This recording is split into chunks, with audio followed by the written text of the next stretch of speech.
Muy buenas a todos, ¿cómo andan? Les doy la bienvenida a Historias para un Café. Dejamos América atrás por un tiempo para adentrarnos en el continente africano y algunas de sus culturas y reinos antiguos. En este caso, vamos a hablar sobre el reino de Numidia. En caso de que este tipo de material te interese, te invito a suscribirte, así te mantenés al tanto de los nuevos videos. También agradezco a los colaboradores del canal que ayudan a que este espacio pueda seguir creando nuevo contenido. En caso de que quieras ser un colaborador, podés hacerlo desde el botón unirme. Ahora sí, comencemos con el video. El reino de Numidia, que duró del 300 a.C. hasta el 25 a.C., fue un estado de la antigüedad constituido tras la Segunda Guerra Púnica.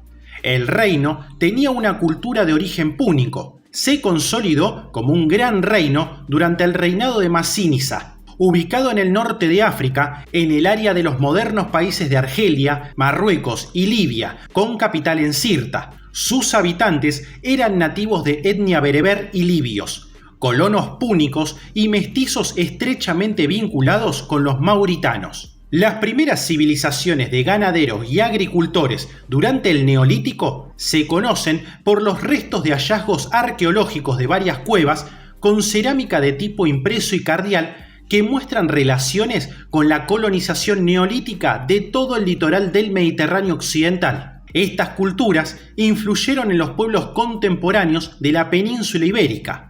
Las corrientes que motivan el nacimiento de las civilizaciones del bronce no llegaron o no dejaron huella en el territorio mauritano durante el tercer y segundo milenio a.C.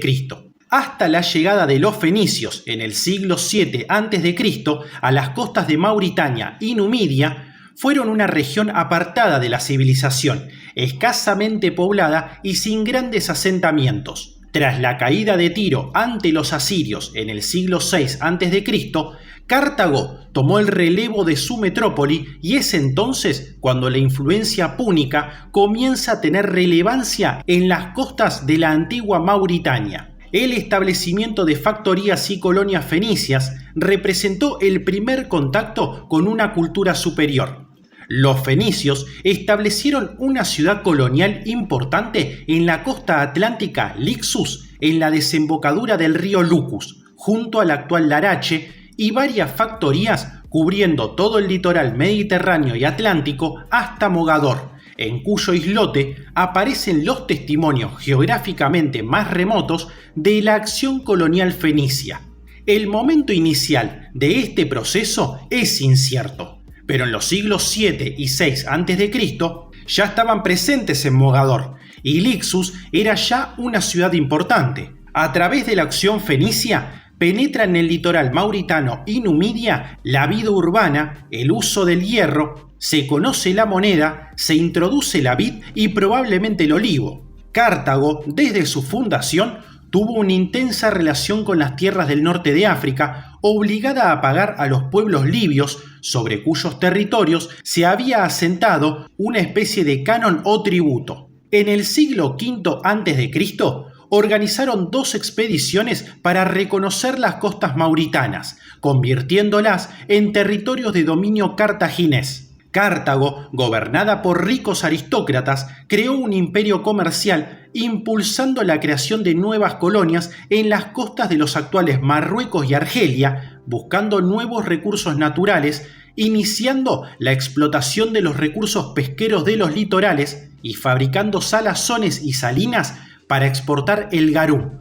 Se crearon numerosas factorías y colonias exportando marfil, oro, estaño, púrpura y esclavos, e importando entre los indígenas sus mercancías, vidrios, cerámicas, objetos de bronce o hierro y tejidos de púrpura. Cartago terminará por modelar el territorio norafricano con la asimilación de la cultura púnica, como la lengua, el alfabeto y la religión, preservando cierta autonomía. Durante el período de influencia púnica, Numidia sufrió una silenciosa revolución extendiéndose los cultivos de la vid, el olivo, el trigo o la higuera. Todo ello propició un aumento gradual del desarrollo económico y cultural. El lenguaje, el púnico, se convertirá en la lengua oficial bajo Masínisa y seguirá utilizándose 4 siglos después por los mismos sacerdotes de la diócesis de Hipona. El legado de Cartago fue importante en la agricultura. Destaca un modelo de arado de reja triangular forjado en hierro mucho más eficaz que el milenario arado bereber, consistente en una simple punta de madera aguzada que abría un mal surco o la misma aportación que supone el cultivo del olivo que habrán de adoptar los propios romanos. Pasemos a hablar entonces sobre la época púnico-númida. Durante el transcurso de la Segunda Guerra Púnica será cuando Roma empieza a interesarse realmente por África y sus recursos demográficos y económicos, iniciando contactos diplomáticos y el estudio de los recursos del norte de África. Durante la Segunda Guerra Púnica existían varios reinos vasallos de Cartago en el norte de África que compartían territorio. Sifax, rey de uno de estos pequeños reinos, aliado de Cartago, dominaba el Oranesado y parte del norte de Argelia. Por su parte, Masinisa, otro noble númida aliado de Cartago, fue influenciado por Escipión el africano y terminó por enfrentarse a Cartago. De acuerdo con Escipión, estableció la alianza y cedió Gades a Roma. Tras la batalla de Zama, Masínisa, bajo la protección de Roma, dejó de ser feudatario para construir un estado númida que se extendía desde el Muluya hasta las proximidades de Cartago. Tras la derrota final de los cartagineses, Massinissa se convirtió en el principal aliado del pueblo romano. Recibió entonces la soberanía tanto de las antiguas tierras del reino de los Masilos como de los territorios que los romanos habían confiscado a Sifax. Estableció una organización helénica y mantuvo numerosas relaciones comerciales con Rodas, Delos y Atenas, e intentó formar un estado único en el norte de África. Alentó y promovió el asentamiento de las tribus y fundó numerosas ciudades. Massinissa también se anexionó parte del territorio cartaginés y siguió anexionándose territorios púnicos en virtud de los derechos que le confería el tratado firmado con los romanos. Durante el siglo II a.C., Massinissa litigó con los cartagineses en varias ocasiones apoyado por la República Romana. En la propia Cartago existía un partido númida que deseaba la unión con Numidia, la cual provocaba los recelos de Roma. Al final, el Senado de Roma declaró una guerra total contra Cartago, la Tercera Guerra Púnica. Tras morir Massinissa en el 148 a.C., preparó el reparto del reino entre 3 de sus hijos, Masipsa, Manastesval y Gulusa. Pero Misipsa consiguió reunificarlo. Aliado de Roma, envió tropas númidas al sitio de Numancia en el 134 a.C. a las órdenes de su sobrino Yugurta. Fallecido Misipsa en el 118 a.C., tuvo lugar una nueva partición. Yugurta recibió la zona occidental y Aderbal recibió la zona oriental, lindante con el territorio romano. Esto provocó que pronto estalle la guerra entre ambos reyes. Pasemos a hablar ahora sobre la influencia romana. Cuando murió Misipsa en el 118, el reino se dividió entre sus 2 hijos, Yemsal y Aderbal por un lado y su sobrino Yugurta por otro. Yugurta recibió la zona occidental, Aderbal la oriental inmediata al territorio romano. Inmediatamente, Yugurta se enfrentó con Yemsal y le asesinó. A continuación, se enfrentó con Aderbal, que resultó vencido y huyó a Roma para pedir ayuda. Los oficiales romanos, probablemente sobornados, quizá por el deseo de terminar rápidamente con el problema, aprobaron la división de Numidia en 2 partes, el este para Aderbal y el oeste para Yugurta. Yugurta no quedó satisfecho y en el año 113 invadió Cirta, capital de Aderbal, incurriendo en la cólera de Roma al resultar muertos varios comerciantes itálicos allí asentados, además del propio Aderbal. Roma se vio obligada a intervenir en el 111, en una breve campaña mandada por el cónsul Lucio Calpurnio Bestia. Yugurta se rindió, pero obtuvo una paz muy favorable, sospechándose una vez más que fue conseguida con sobornos. Como consecuencia, Cayo Memio, tribuno de la plebe, promovió una investigación solicitando la presencia del propio Yugurta, pero fue vetado por otro tribuno sobornado, Cayo Bebio. Yugurta tuvo que ir a Roma, pero no llegó a declarar. Reanudada la guerra, Roma envió al cónsul Quinto Cecilio Metelo el Numídico, que se enredó en una campaña interminable durante 5 años, del 111 al 106 a.C. Impaciente por el curso de la guerra, su lugarteniente Cayo Mario volvió a Roma para postularse al consulado y una vez logrado, volvió y tomó la dirección de las operaciones. Cayo Mario se granjeó la amistad de Bomilcar, el hermano de la madre de Yugurta y principal lugarteniente del rey Numida, encomendándole la misión de deponer a Yugurta, pero se descubrió la trama y Yugurta lo ejecutó cuando éste se dedicaba a provocar descontentos entre su guardia. Tras una serie de victorias militares romanas, Yugurta finalmente se vio obligado a huir al reino de Mauritania de Boco I. Mario envió entonces a su legado, Lucio Cornelo Sila, a Mauritania para privar de apoyos a Yugurta. Sila logró el apoyo de Boco I y la captura de Yugurta, que fue enviado a Roma cargado de cadenas y ejecutado en el 104 a.C. Numidia fue dividida entre el mauritano Boco I y el númida Gauda, que tras la muerte de Gauda fue sustituido por Juba I.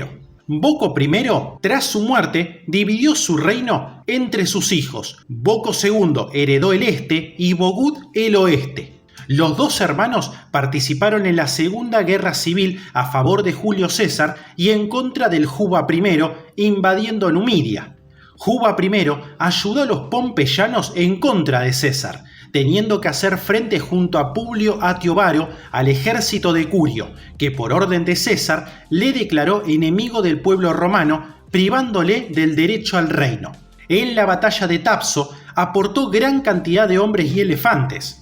Tuvo que dividir sus fuerzas debido a la invasión del oeste de Numidia por el rey de Mauritania, Boco II, aliado de César, que consiguió tomar Sirta, la capital de Numidia. Tras la victoria de César en la batalla de Tapso, Juba se quitó la vida. Tras la guerra, Boco II amplió su reino y Numidia se integró como provincia romana, creándose gran cantidad de colonias de veteranos. Octavio Augusto restituyó a Juba II como rey de Numidia entre los años 29 y 27 a.C., convirtiéndose Juba II en un fiel aliado de Roma.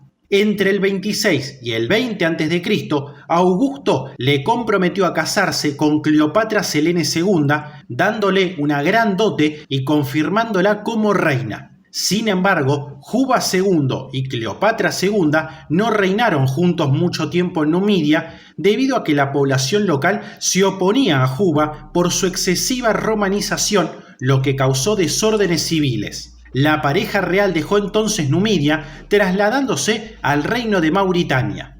Las revueltas fueron sofocadas y el reino quedó integrado definitivamente en el Imperio Romano como una provincia.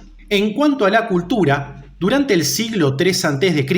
se estableció una cultura llamada púnico-mauritana, de gran influencia fenicio-cartaginesa, hasta la incorporación de Mauritania al Imperio Romano en el 42 después de Cristo, como consecuencia de las influencias recibidas a través de ciudades y factorías fenicias litorales que con el tiempo se transforman en ciudades más o menos autónomas. Después de la caída de Cartago en el 146 a.C., el país adquiere mayor desarrollo, sobre todo en las zonas litorales, ya que el interior sigue poblado por pastores nómadas ajenos a las corrientes civilizadoras. Aparece un sistema propio de escritura, el llamado alfabeto líbico, con el que se escriben textos en la lengua indígena bereber y cuya última fase ha sido el alfabeto tifinagh, empleado en el Sahara hasta casi nuestros días. En suma, se crea una civilización autóctona, aunque derivada de los estímulos coloniales que duró hasta la romanización. Repasemos qué pasó con este territorio tras la anexión romana. Tras la caída del reino, la región númida fue regida por diferentes naciones. Del 25 a.C. al 429, quienes manejaron la región fue el Imperio Romano y el posterior Imperio Romano de Occidente, de los que fue provincia tras la batalla de Tapso. Del 429 al 534 lo manejan los vándalos, acaudillados por Genserico, que crearon el reino vándalo. Del 534 al 698 fue gobernado por el Imperio Romano de Oriente tras la batalla de Tricamerón, estando nuevamente y por última vez en manos romanas. Del 698 al 1516 fue gobernado por diferentes dinastías árabes y bereberes musulmanes, así como también por algunas pequeñas ocupaciones españolas y aragonesas. Del 1516 al 1830 fue controlado por el Imperio Otomano tras la conquista de Argel por Aruj Barbarroja, fundando así la regencia de Argel. Del 1830 al 1962 fue controlado por los franceses tras la toma de Argel en el 1830, fundando así la Argelia francesa. Y luego, del 1962 a la actualidad, fue controlado por Argelia tras la independencia de Argelia de Francia del 1962. Así llegamos al final de este primer video de esta serie de culturas antiguas de África. En caso de que te haya gustado, te invito a dejar un pulgar arriba y que te puedas suscribir, que ayuda a que el canal siga creciendo. Esto ha sido Historias para un Café y nos veremos pronto. Hasta luego.